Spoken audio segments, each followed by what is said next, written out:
Salut, aujourd'hui je viens de vous parler d'un de mes groupes préférés, et pour une fois c'est un groupe français de rock, c'est Noir Désir. Alors avant d'entamer le petit chapitre Noir Désir, je ne suis pas intéressé par l'affaire Bertrand Cantat, Marie Trintignant.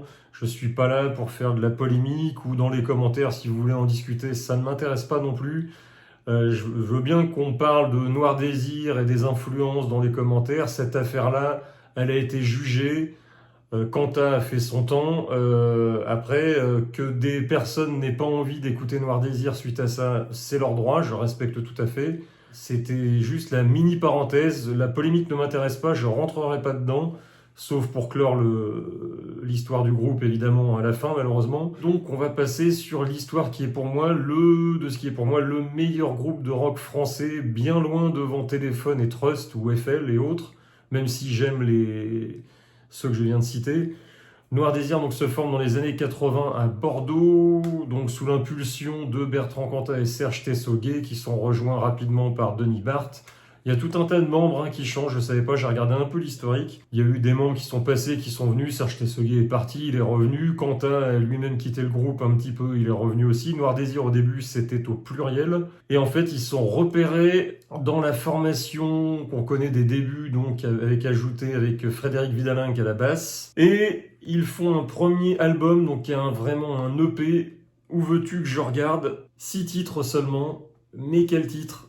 De la poésie, des paroles, au rythme des chansons. On est encore sur un rock un peu léger là-dessus, mais tous les titres sont excellents. Où veux-tu que je regarde? Toujours être ailleurs et sublime. La rage, Pyromane, Danse sur le feu, Maria et Lola. 6 titres, 6 perles. On voyait déjà ce qui allait poindre, c'est-à-dire une écriture super poétique au niveau des paroles. On l'a comparé très souvent à Jim Morrison, Bertrand Cantat, pour ses excès, mais pour son écriture surtout. Pour moi, c'est le meilleur parolier, non seulement français, mais autre, hein, c'est mon parolier préféré. Au niveau de la voix, il est absolument hallucinant. On en pense ce qu'on en veut. Et les autres, Noir Désir, de toute façon, c'est une unité. Je veux dire, Serge Tessoguet est très original dans ses compositions guitare. Denis Barthes, qui au début ne savait pas jouer, a appris à jouer un peu comme Adam Clayton chez U2, qui ne savait pas jouer de la basse au début, a appris au fil des années. Et quand même un très bon batteur avec un jeu particulier, même si c'est pas un grand technicien, il a quand même son son. Et Frédéric Vidalin et Jean-Paul Roy qui va succéder quand on viendra à l'époque où Vidalin est parti, c'est pareil, complète très bien le quatuor. Et ils enchaînent ensuite en 89 avec le premier chef-d'œuvre, Veuillez rendre l'âme à qui elle appartient. Encore une fois, les textes sont absolument génialissimes. Il y a le premier mégatube de Noir Désir au sombrero de la mer. Avant ça, on a à l'arrière des taxis Le Fleuve, qui est pour moi un de mes morceaux préférés, avec un texte absolument génial. What I Need, ce qu'ils font très peu, mais ils en font souvent des textes en anglais. Apprends à dormir, Sweet Mary, La Chaleur, Les Écorchés, Joey 1 et 2, The Wound. Donc on a 2 titres en anglais là-dessus. Franchement, pareil, il n'y a pas un morceau à enlever. C'est génialissime, c'est déjà un peu plus rock que le précédent. Pour moi, premier chef-d'œuvre. Ils reviennent ensuite avec Du ciment sous les plaines. Alors j'ai lu qu'en fait ils l'ont pas vraiment super apprécié celui-là, alors que moi je trouve que c'est encore une fois un coup dans la tronche, peut-être un petit peu moins que le précédent, mais très très grand album.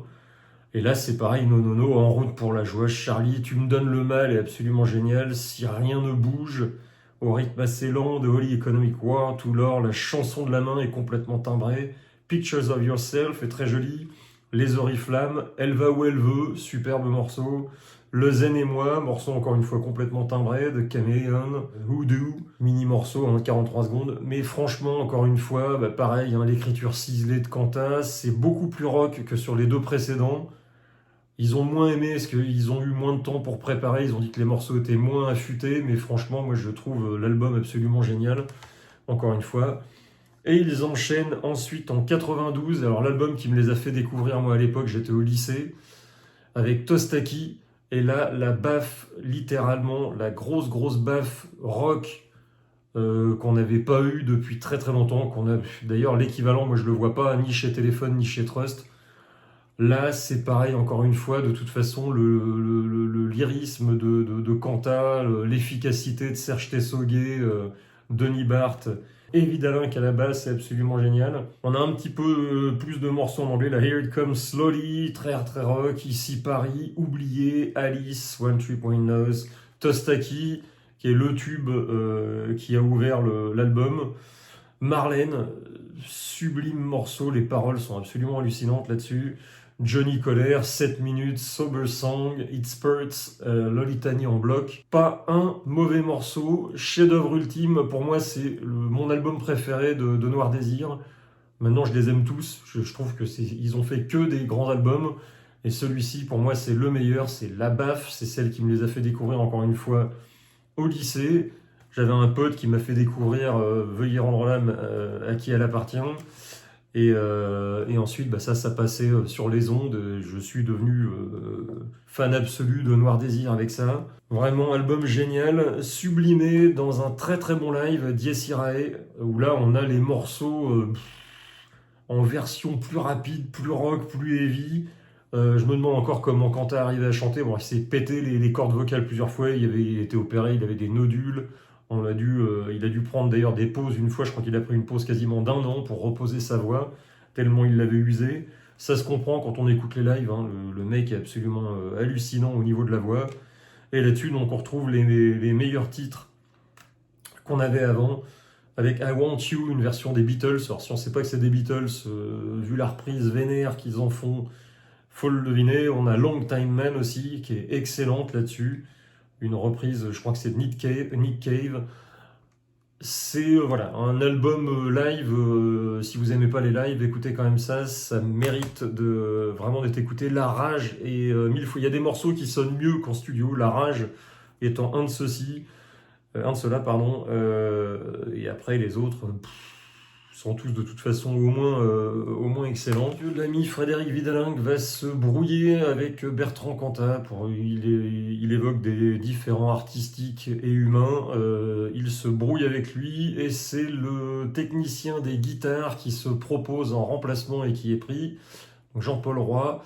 Et ils font l'album 666-667 Club. Encore une fois, bourré de tubes, énorme succès en France.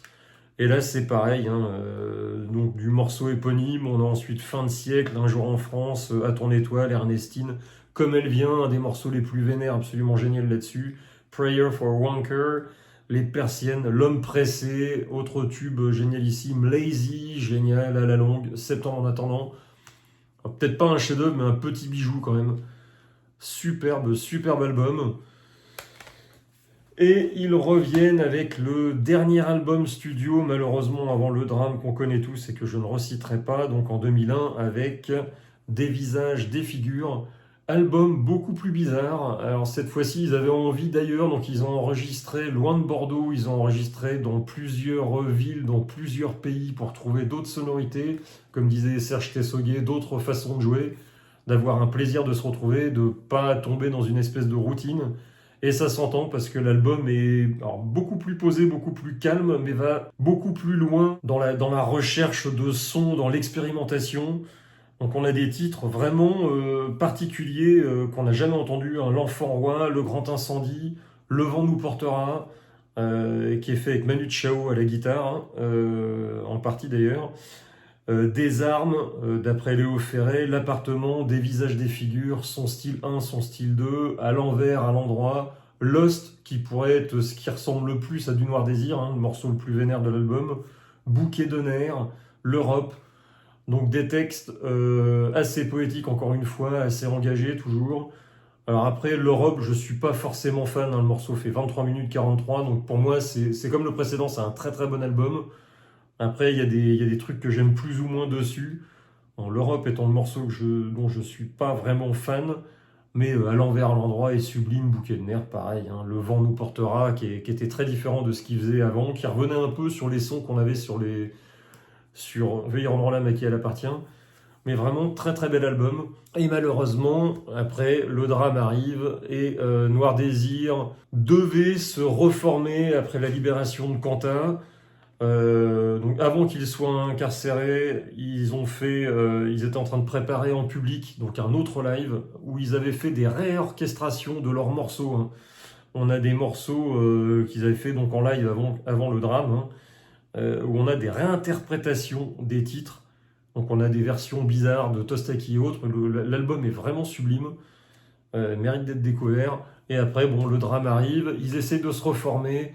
Il y a plusieurs projets, alors que ce soit pendant la prison de Quentin, hein, les autres membres prêtent et font la musique d'un film de Dupontel que j'adore, Enfermé dehors. Donc j'ai fait une vidéo sur Dupontel si vous voulez aller la voir. Et Enfermé dehors, sachant que Dupontel est un énorme fan de Noir Désir, les musiciens Serge Tessoguet, Denis Barthes et Jean-Paul Roy avaient enregistré une BO pour lui, et il avait repris quelques morceaux de Noir Désir dans son film.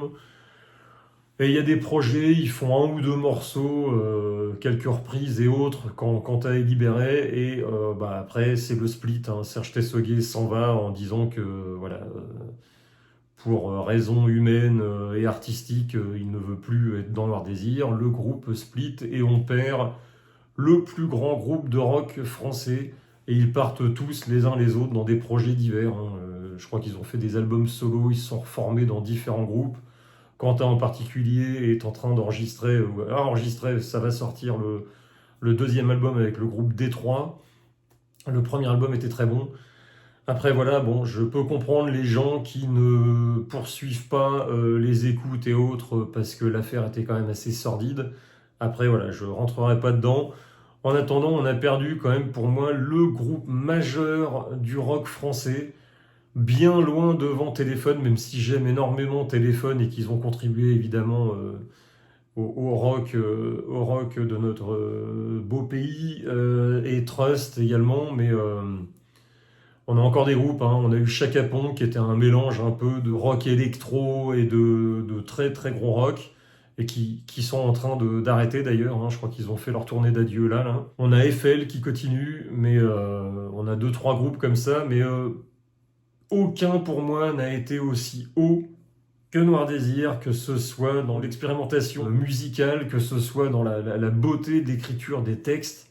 Encore une fois, que ce soit Le Fleuve, Marlène, pour ne citer que ces deux morceaux-là, l'écriture est absolument hallucinante. Toujours être ailleurs, enfin, je ne pourrais que citer, pour moi, c'est quasiment des poèmes, les textes de Cantat. Donc après, on aime ou pas le bonhomme, hein. Moi, je connais pas le bonhomme, je connais que l'artiste. Et voilà, c'est pour moi l'un des meilleurs chanteurs qu'on ait eu et le meilleur parolier tout simplement qu'on ait eu de très très loin. Et effectivement, on peut entendre ci, de là des connotations de Jim Morrison, qui était aussi une personne qui avait vraiment des démons qui expliquaient qu'il aille chercher là où personne d'autre n'a été chercher. Dans les commentaires, alors oublions la partie affaire, hein, parlons que du groupe s'il vous plaît. Dites-moi quels sont vos albums préférés, ou si vous n'aimez pas le groupe, encore une fois, on peut en parler.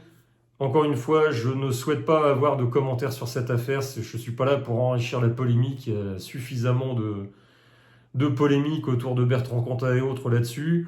Ne parlons que du groupe, parce que Noir Désir, c'est 4 individus et pas un. Donc, par respect pour les autres, voilà, hein. On peut parler de tous les membres. Je ne veux pas parler de cette affaire, ni dans les commentaires, s'il vous plaît. Je les exclurai de toute façon. Donc voilà, dites-moi quels sont vos albums préférés. Mettez un like si vous aimez la vidéo ou pas. Et abonnez-vous et on se retrouve pour une autre prochaine vidéo. Salut!